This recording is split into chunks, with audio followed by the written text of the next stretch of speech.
ngayon at direktang nananawagan kay BP dahil ito na lang yung natitirang constitutional move na pwede namin gawin.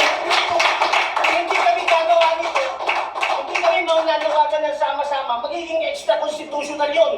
At ayaw natin pumunta tayo ron. Bago ako magtapos, BP Inday, ito na yung pagkakataon kasi bakit? Kapag namatay si Digong sa Dahig, na alam naman natin lahat doon tayo papunta, ikaw ang magiging pinakamalungkot at nagsisisi na Pilipino sa bansa natin. Bakit? Kung sinunod mo ang tatay mo na tumakbo kang presidente, hindi na kulong ng tatay mo, hindi na ako si Bahat. You owe it to the people. BP Inday, you owe it to the people. Huwag kang magkaroon ng second mistake. Kaya kami naninindigan ngayon dahil ikaw lang ang constitutional successor. Wala nang iba. General Retirees Group. Sa inyong lahat, kasama ko po ang aking represent ko ang MUP, Mena Uniform Para.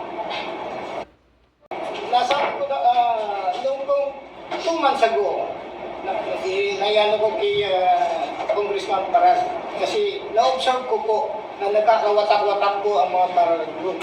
Kasi hindi lang isang samahan na organisasyon ko. SFGF, Bangong Pilipinas, yung mga Parak, Inday Cares, tapos yung mga iba, hikayat ako inaano ko po, nagkakaiba ang nila, ang interest nila. Nag-vlog pa nga po ako noon 2 months ago. Hinahanap ko kanina, kaso na-erase na pala yung vlog ko. Na kino-call out po si Vice President Sara Duterte. Na inano ko sa sarili ko. Inano ko po yung wordings ni Senator Benigno Aquino. Am I worth dying for? Kasi lumalabas po ako, tinataya po namin ang buhay namin dito. Lalo kaming mga retired. Tapos, inano ko rin po doon sa vlog ko. And I'm not, Filipino for nothing. Ang inano ko.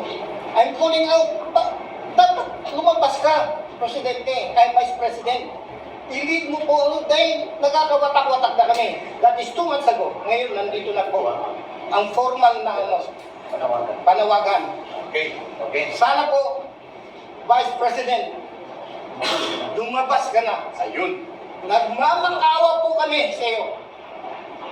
Lead us, being a true leader. Nasa inyo po ang simpatsya ng sambayan ng Pilipino.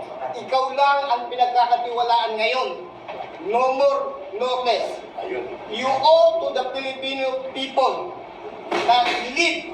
Hindi ako tumatawag ng revolusyon i-lead niyo po ang direksyon ng mga sumusuporta sa inyo. Baguhin natin, i-redeem natin ang dignidad ng isang Pilipino. Maraming salamat po. Maraming salamat, Retired General Juanlito Daos. From the other group and coalition, ay pakinggan natin ang brief but solid call of reaction and response mula kay dating Navy Captain Ray Valeros ng United People's Initiative. Maraming salamat, Kuya Eric Celis. Sa lahat ni Manilo na nandito kay Brother Kongjing para sa lahat na nandito. Mabilis lang po ito. BP Inday, ito yung panahon na kailangan lumabas ka na. Ipapaliwanag ko kung bakit. Kapag hindi ikaw ang pinanawagan namin na mag-lead sa amin, magiging extra constitutional yun. Correct. Kaya kami sa'yo nakaangkla para walang gulo, constitutional siya. Simulan natin sa Supreme Court. Ang Supreme Court hindi makapag-decide. Bakit? Unahin natin TRO ni Bato. Hindi siya makapagbigay ng TRO kasi pag nagbigay ng TRO ang Supreme Court, inamin niya na mali yung ginawa nila kay PRRD. Ngayon, kung kumampi naman ang Supreme Court doon sa ICC at sa gobyerno, inamin naman ng Supreme Court na failure na ang justice sa bansa natin. So anong gagawin niya? Papatagalin lang niya ang issue. So yun ang stand nila. So hindi tayo pwedeng maghintay ron. Punta tayo sa legislative branch, sa House of Representatives. Hindi natin kailangan ipaliwanag. Doon nagmula ang kaguluhan. Punta tayo sa Senate, hati ang Senate ngayon. Pumunta tayo sa executive branch, di lalo na. Sila nga yung nagmamando kasabwat lahat eh. At kaya tayo lumabas ngayon at direktang nananawagan kay BP dahil ito na lang yung natitirang constitutional move na pwede namin gawin. Hindi kami gagawa nito. Hindi kami mananawagan ng sama-sama. Magiging extra constitutional yon. At ayaw natin pumunta tayo ron. Bago ako magtapos, BP Inday, ito na yung pagkakataon kasi bakit? Kapag namatay si Digong sa Dahig, na alam naman natin lahat doon tayo papunta. Ikaw ang magiging pinakamalungkot at nagsisisi na Pilipino sa bansa natin. Bakit? Kung sinunod mo ang tatay mo na tumakbo kang presidente, hindi na tulong ng tatay mo, hindi na ako si Bahat. You owe it to the people. BP Inday, you owe it to the people. Huwag kang magkaroon ng second mistake. Kaya kami naninindigan ngayon dahil ikaw lang ang constitutional successor. Wala nang iba. Kapag ka hindi kami sumigaw ng constitutional succession, magiging extra constitutional yon. Ayaw naming mangyari. BP Inday, nandito kami nananawagan, tumayo ka na. On behalf ng mga active military, bakit hindi sila makasuporta? Alam ko sa puso ko, dahil lagi natin sila kinakausap. Ang sagot nila sa akin, bigyan mo kami ng reason, Kap, bakit namin kailangan siyang suportahan? Wala siyang pronouncement. Ang gustong marinig ng mga active military ito.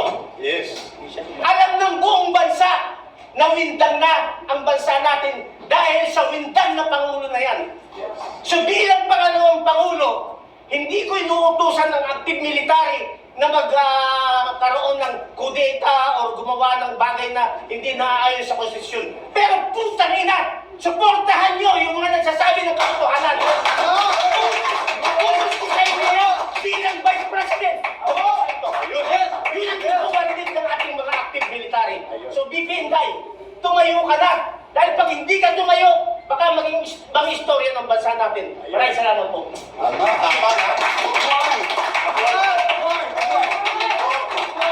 Yun po ay sentimiento mula sa mga retired military and police officers, men and women in uniform. At naririnig po at maririnig yan ng mga nasa aktibo. Hindi kami nag-uudyok. Kami po ay naglalahad ng katotohanan that the only constitutional legal succession sa kabulukan ng gobyerno na hindi magiging madugo, mapayapa at nasa legal na batayan ay ang pagpalit kay Marcos ng kanyang constitutional successor, none other than the Vice President. At yan ay tinutulak ng taong bayan. Yan ang itutulak natin sa mapayapang paraan. Kaya pakinggan natin ang Riding Community Sectoral Organization all over the country kay Brother Renz sa kanyang pahayag and then open for question and answer to be led by the panel. Brother Renz,